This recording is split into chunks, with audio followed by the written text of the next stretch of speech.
Hello and welcome to Cần Thơ News of Cần Thơ Radio and Television Station. Here are the headlines.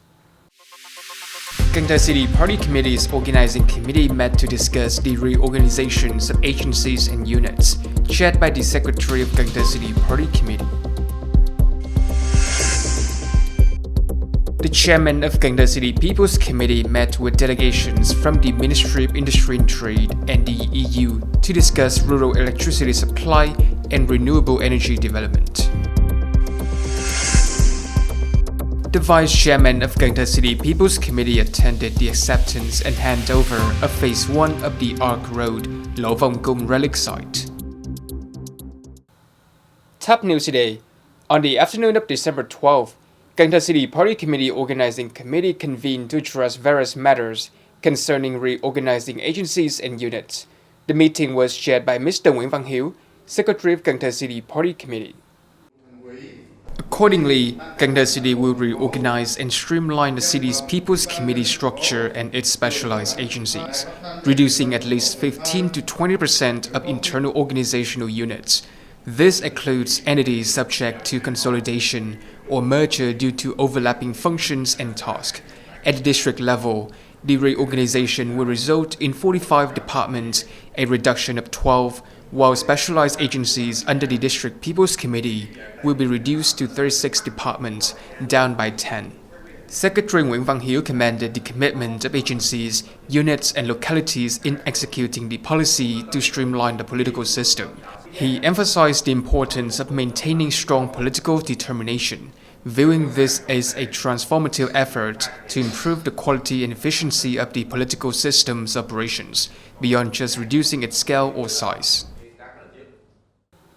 On the afternoon of December 12th, Mr. Chương, Chairman of Cần Thơ City People's Committee, along with leaders of relevant departments and agencies, met with the delegation from the Ministry of Industry and Trade and the European Union, the EU, to discuss rural electricity project and the development of renewable energy in the city.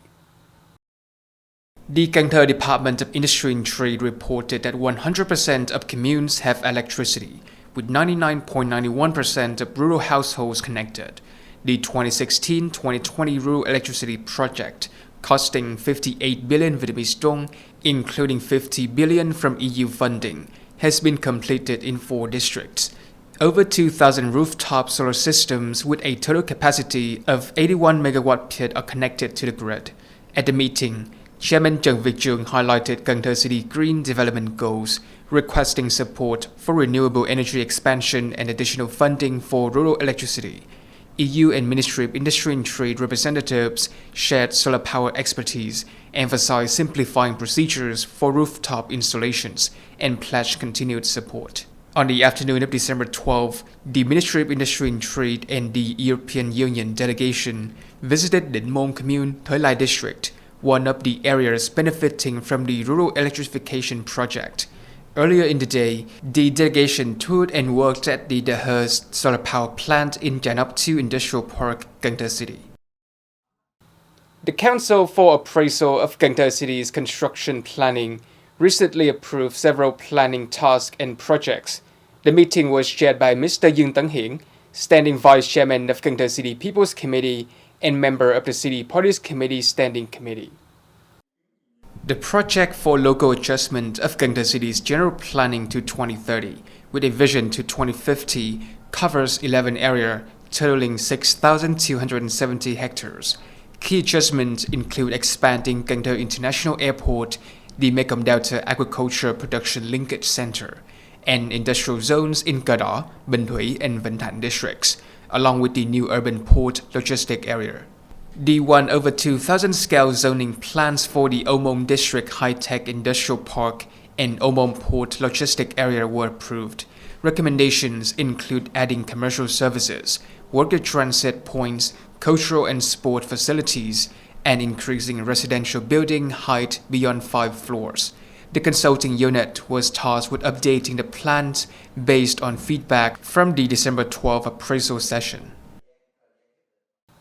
On December 12 afternoon, Mr. Nguyễn Thực Hiện, Vice Chairman of Cần Thơ City People's Committee, along with representatives from relevant departments and agencies, attended the program for the approval, acceptance, and hand over Phase 1 of the Arc Road, Vòng Cung relic site, funded by the Thiện Tâm Fund under Vingroup.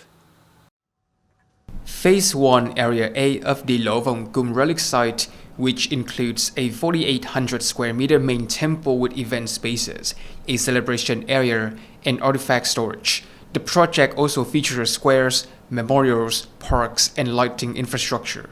Phase 1, costing 100 billion Vietnamese dong and funded by the Thiện Tâm Fund under Vingroup, underwent thorough evaluation and inspection to ensure quality.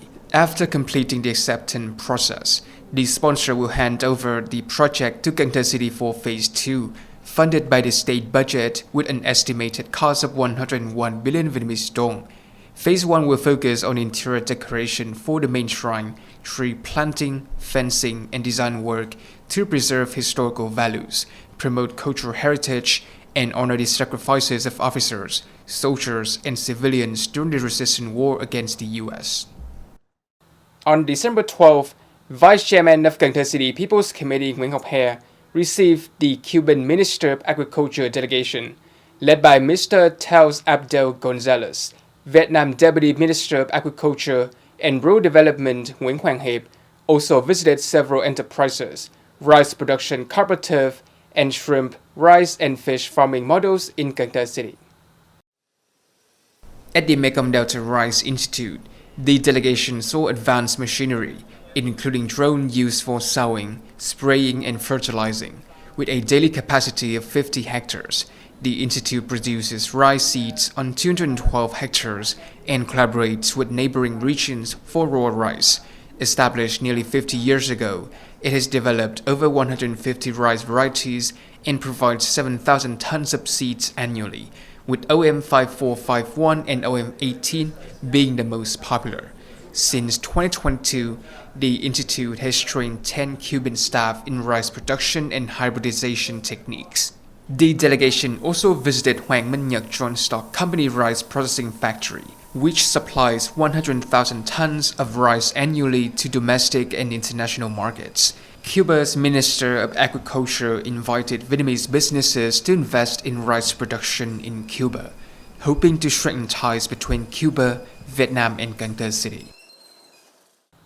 On December 13 morning, Cần Thơ City People's Committee organized a dialogue between the government and local businesses, with around 80 foreign direct investment (FDI) enterprises in attendance. At the event, business representatives raised various issues related to traffic infrastructure, foreign worker procedures, industrial park conditions, and logistics infrastructure. Mr. Nguyễn Ngọc Hè, Vice Chairman of Cần Thơ City People's Committee, acknowledged the challenges faced in 2024 but highlighted the city's achievements, thanks to strong leadership and the support of businesses and residents. Looking ahead, he noted the city will continue to support businesses in navigating economic challenges, including inflation, raw material fluctuations, labor shortages, epidemics, and climate change to ensure continued economic growth. On the afternoon of December 12, the Standing Committee of Cần Thơ City Farmers Union held a conference to review its work and movement in 2024, outline direction and tasks for 2025, and implement personnel procedures. The Cần Thơ City Farmers Union Executive Committee elected 2 additional members, bringing the total to 27. In 2024, the union exceeded 17 of 18 targets, increasing membership to over 78,500 with 5,726 new members. It also established 42 branches and 62 groups, surpassing goals, and mobilized the construction of 13 farmers' shelters, valued at over 1.4 billion Vietnamese dong, reaching 160% of the plan.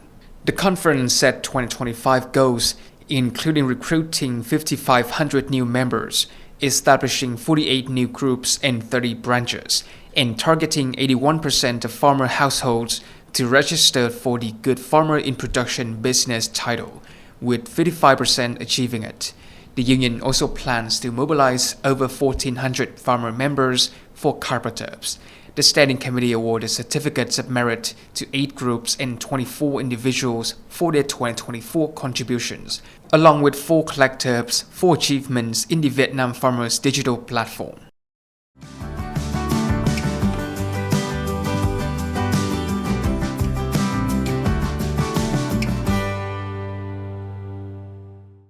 Coming up next is the weather forecast.